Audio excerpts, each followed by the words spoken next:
Hey everyone, hope you're doing well. Today we have a really big task because it involves a really big plant. We're talking about bird of paradise, and today we are going to fix one of mine that has kind of gotten out of shape.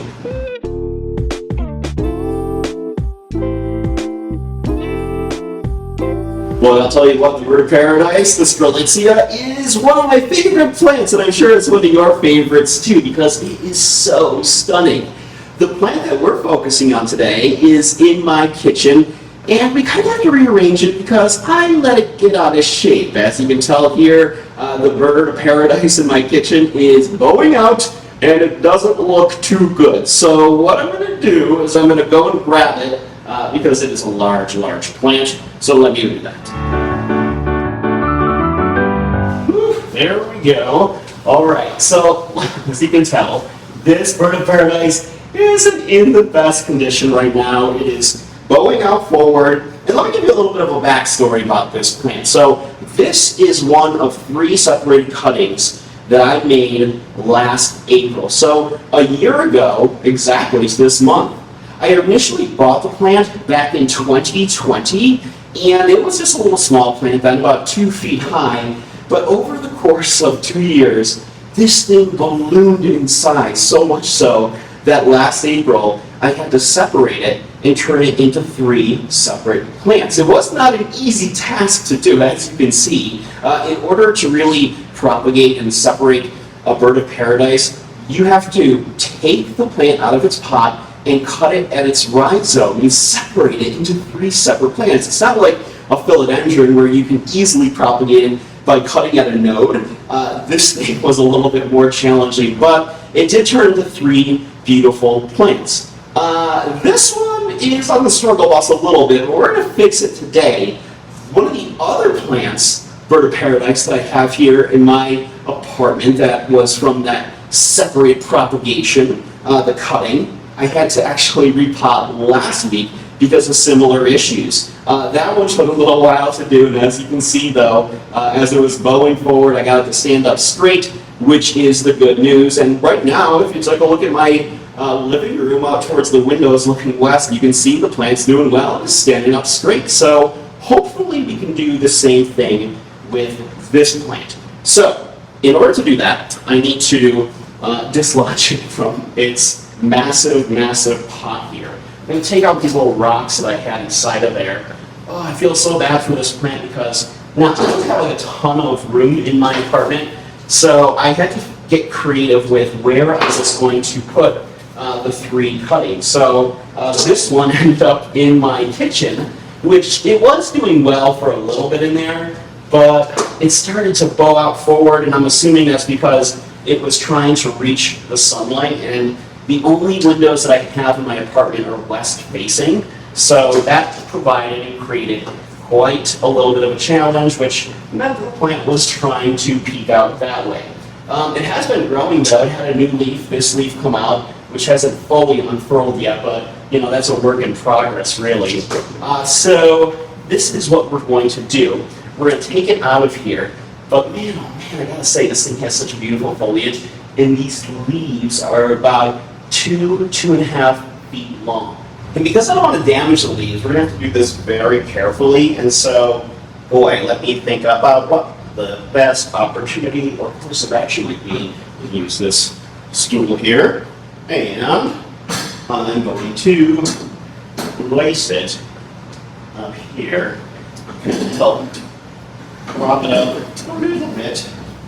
I'll tell you, this is one of those more anxiety-inducing repots compared to other repots, just because it's such a massive plant, and being 5'6", it's not always the easiest to do by yourself. But alas, we are going to do this because I really have no other choice, and I don't want this plant to die. So I'm going to start trying to cut around the sides here, just to kind of loosen this up a little bit, make it easy for it to come out.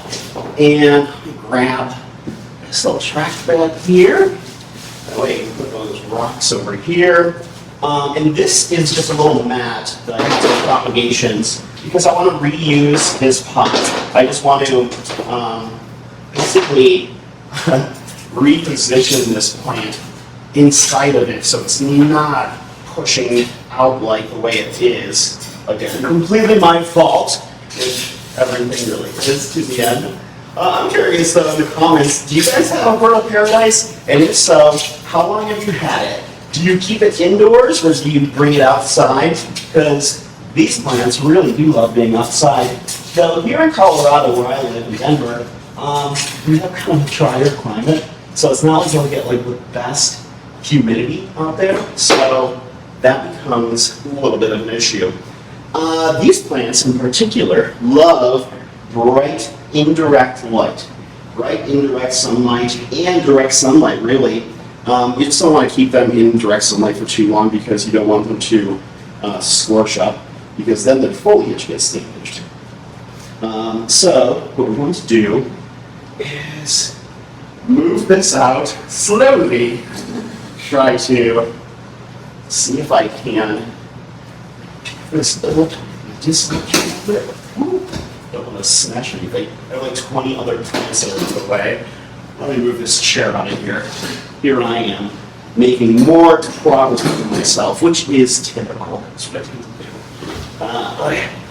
So, maybe if I do it this way, and just a lot more. I absolutely adore this plant though, and I think what I'm going to do is I'm going to, there's a spot now in my bedroom that will get much better light and won't cause the issues that here in the kitchen. I was really just being lazy with the whole kitchen thing, and plus, like I was saying, I didn't have as much space, but I kind of figured out the space in my room. I think this will go quite lovely in there actually. And this is probably, out of all of the separated cuttings that I made last April, this one was hands down the largest.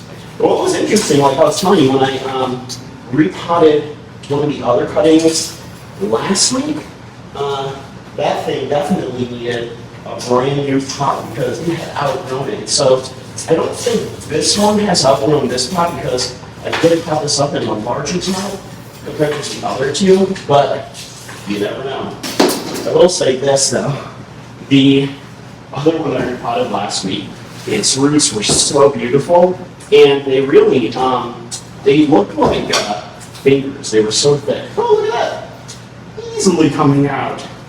That's what we want to see. Wow. Oh man.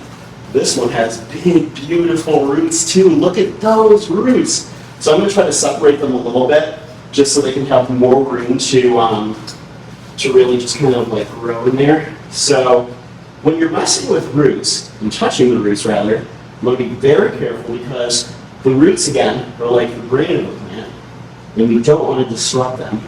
So what I'm just trying to do is slowly and gently move them around in here.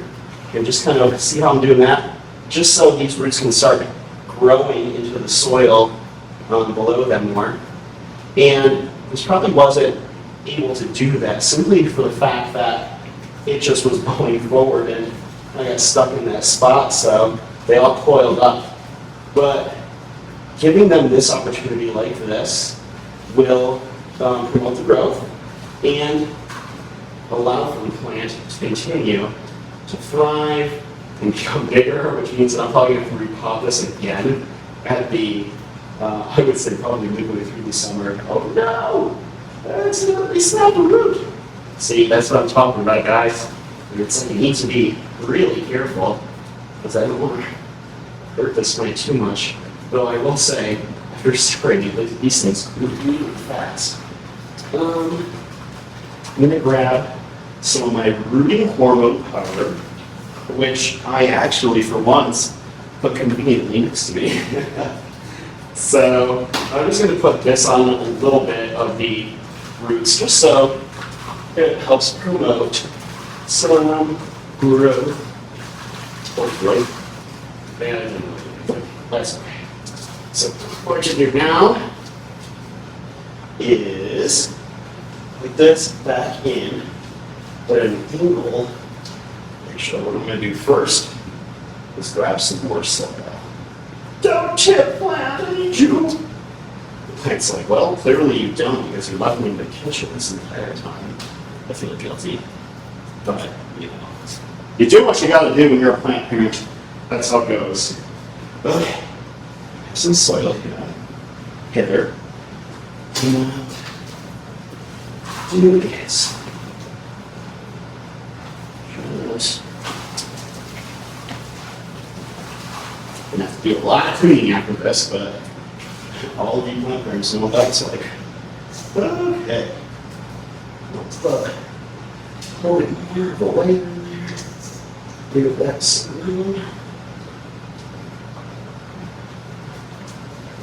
Then, let's see, how is that? Oh, that looks lovely. The plant's like, finally, I can see this through again. You're welcome, plant. This plant's probably just fed up with me. And trust me, I would understand why. I would be fed up with myself too. Woo, I kind of am. Well, right. So we're doing it like that. I'm going to try to clear away some. Get there. Give it some green. Maybe a little bit more than usual. Like so. Oh, cool. Okay, cool. I think that's how we'll go then. If the plant is happy, then that is how we'll go. So I'm just going to fill in the sides around here.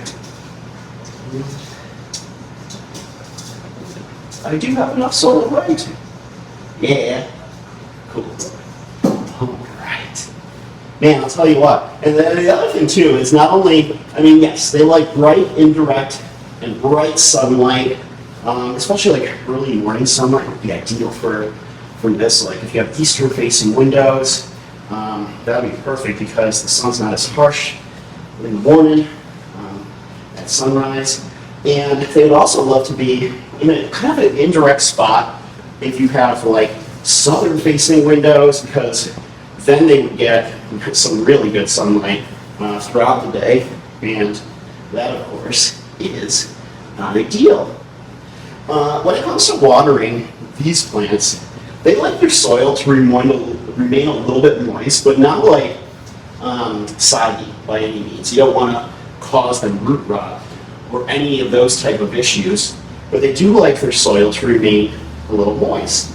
But, you know, give it a little bit, maybe a day, 2 days in between watering before you water it again, and that'll help promote some really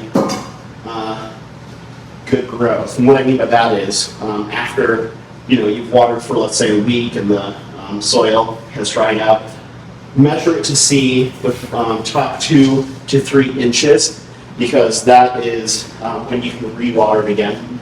And if your bird paradise is anything like mine, and I'm sure it is, these things drink water like crazy. They are thirsty plants, so thirsty. I'm so glad I was able to reuse this pot again, because I was myself like, can I buy a larger pot than this? Unfortunately, I don't believe I'll have to. So it's a good thing. Okay. So now that we have it like that, I'm going to water it. And I'm going to put it in my room in the spot that will allow it to have better sunlight and just kind of thrive a little bit more.